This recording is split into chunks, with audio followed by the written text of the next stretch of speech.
Heyo everyone, Misha be barking here. Take a look at this picture. I look adorable, right? This was taken in 2024 during Anthrocon's annual Fursuit parade, which I got to be a part of. Fun fact though, this year I technically wouldn't be allowed to participate in the Fursuit parade. Why is that, you may ask? Well, Anthrocon released their updated rules for the parade, and these updates have had mostly negative reviews. What are these rules though, and why are people so upset? Why would they make these updates, and were they the right call? Today we'll talk about that as well as give my thoughts on the matter. So without further ado, let's dive on in. Like I said before, I was a member of the parade last year, and let me tell you, it was a low-key kind of hell. I got there at 1:30 and had to wait nearly 2 hours in this giant room before finally walking the 10 or so minutes along the route. There was a ton of suitors, like easily in the thousands, who showed up to participate in this parade, so I don't really know how they could have made things easier, but man. Also, an escalator along the parade route broke, so that made things go even slower because, of course, I was hot, sweaty, and just overall gross before my lifeless corpse even saw the outside world on that parade route, so needless to say, something definitely does need to change. Anthrocon's unfortunately getting to a size where we do need to start putting caps on attendance for various things, and unfortunately the Fursuit parade is one of them. It's fun to see all of the suits and such, don't get me wrong, but the parade is nearing 3 hours now in the middle of the hot Pittsburgh summer, and it's becoming a genuine hazard for people who don't handle heat very well, myself included. That said, were these rule changes put in place the right ones? Why did these updated rules upset so many people? I'm gonna go down the list of rules and give my thoughts on each change, and I definitely encourage you to do so down in the comments as well. I'm also gonna have the full list of rules linked in the description below if you'd like to read them yourself. Keep in mind, this is a very subjective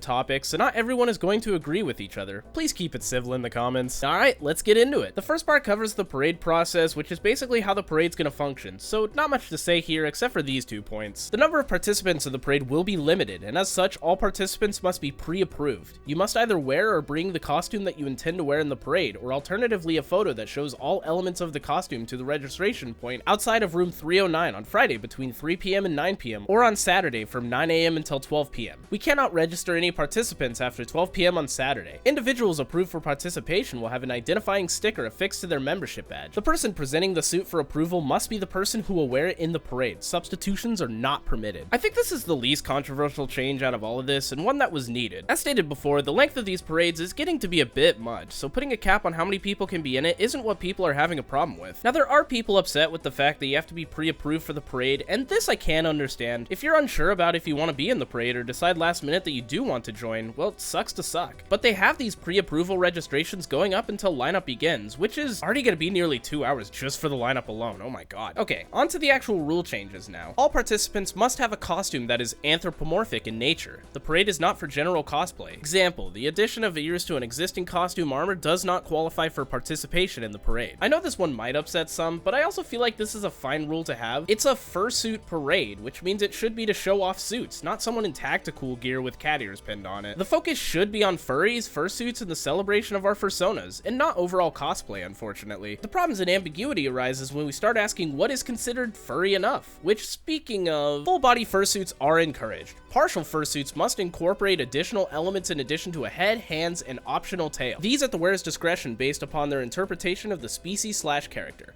Examples include foot paws, sleeves, or leggings, or other costume features that define the character. No human skin should be showing. All clothing and costume elements must conform to the Anthrocon standards of conduct. Oh boy, this is the rule that caused the shitstorms online. Now again, I feel like there should be a minimum requirement for being in the parade, such as having at least a fursuit head.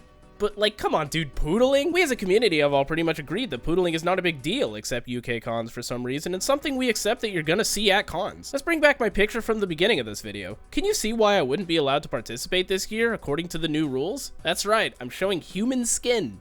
My fingers. Now, it's possible that this would be an acceptable level of poodling, considering there's going to be people playing instruments, but the problem is we don't know that. This is just insane to me, and it's going to cause a lot of people to not be able to participate in the parade this year. There are tons of people who can't wear full suits due to physical disabilities or being unable to handle heat, and this rule directly affects them in an incredibly unfair manner. I know I'm wearing a sweater in this, but let me assure you, I was dying. It was hot. Pittsburgh summers are no joke, dude. It's extremely warm and incredibly humid, and if you're not ready for it, it can and will cause serious health issues. I think think the notion is good in the sense that there should be a baseline suit requirement for the Fursuit parade, but to have that cap be high enough to exclude poodling is crazy to me. Handlers will be permitted to assist with the donning and preparation of a costume in the staging area. However, handlers will not be permitted to walk in the parade. Exceptions will be made for handlers who are assisting performers with mobility challenges and participants under the age of 13 who need a parent or guardian to accompany them. This is another rule that just absolutely blows my mind. Handlers are the unsung heroes of the community and are extremely helpful in making sure suitors see any curbs or other obstacles in their way. So to turn around and say, you guys can't be in the parade is just...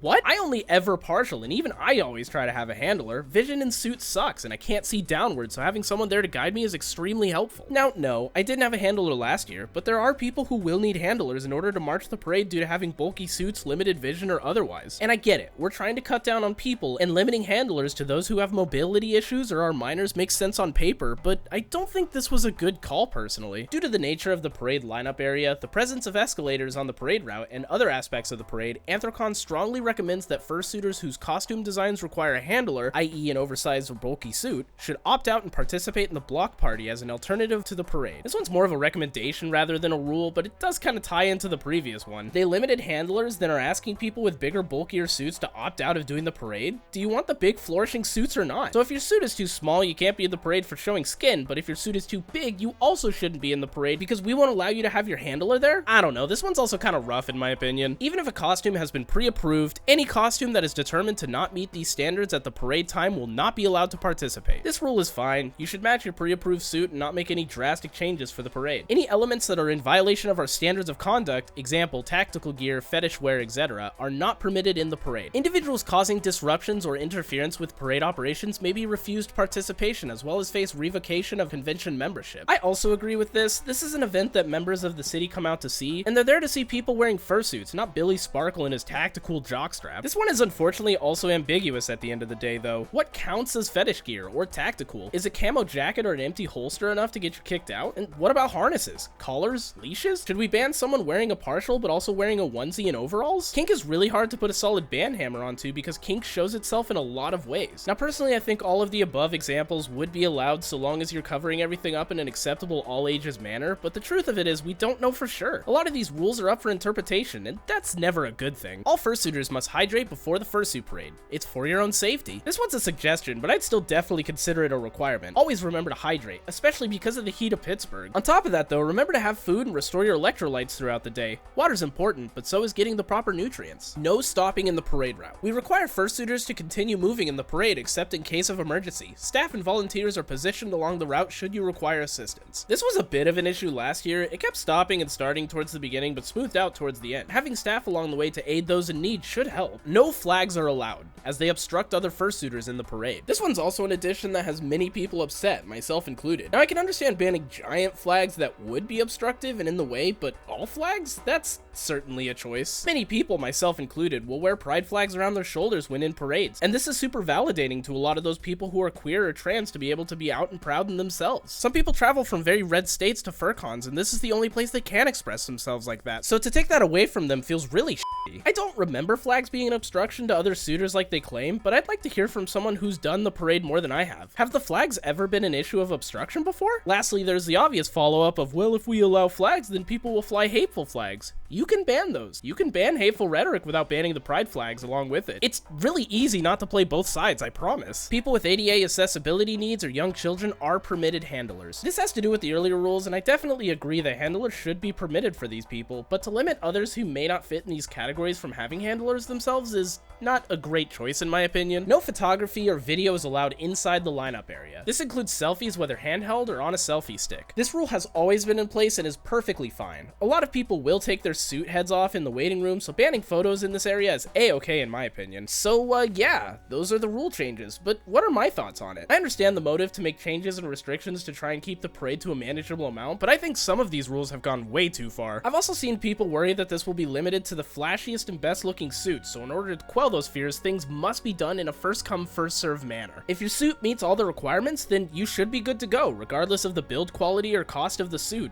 If it's a suit, you're in. And for anyone saying that this is going to turn into a Pop You Fur parade, just Shut up. I do think the poodling rule is absolutely ridiculous and should be the one rule, if any, to be changed. This limits way too many people from being able to even consider doing the parade, and there will be some who try to participate anyways and will suffer some form of heat-related injury due to this. We as a community have all agreed we don't care about breaking the magic, we don't care about seeing skin, and suiting comfortably far exceeds the importance of keeping the magic. I personally think this has something to do with Uncle Kage's constant focus on how his con, and by extension furry in general, is perceived by the general public, and to people outside the community, poodling or breaking the magic may be less acceptable, but at the end of the day, furry cons are a celebration of us, for us. We're not Disney characters, and we're not getting paid to keep the magic. I also feel like they should be a little more lax about the handler rules, because as it stands, handlers will only be able to walk with furries who have mobility issues or are under 13. If they wanted to strongly suggest that they'd prefer you walked without a handler, that'd be fine. I didn't need a handler when I did the parade last year, and a lot of suitors don't either. But some suitors who aren't in either of those categories would feel more comfortable with a handler. These people should have that choice. Lastly, banning flags as a whole in a parade is comical. Again, I understand giant flags being restricted, as that may cause issues for other suitors with limited vision around them, but I think those who want to wear their flags as a cape or have smaller flags should be allowed to do so. Pride flags, that is. It's fine to ban MAGA or alt-right flags as a whole. No, I'm not debating why. You know why. So we're to the end of the video. What are your thoughts on the rule changes? Do you agree with what I said, or do you have varying opinions on this matter? Let me know in the comments down below. I'm also going to be at Anthrocon this year, so if you are as well, be sure to swing by and say hi. Anyways, like and subscribe, and I'll see you in the next video. Bye!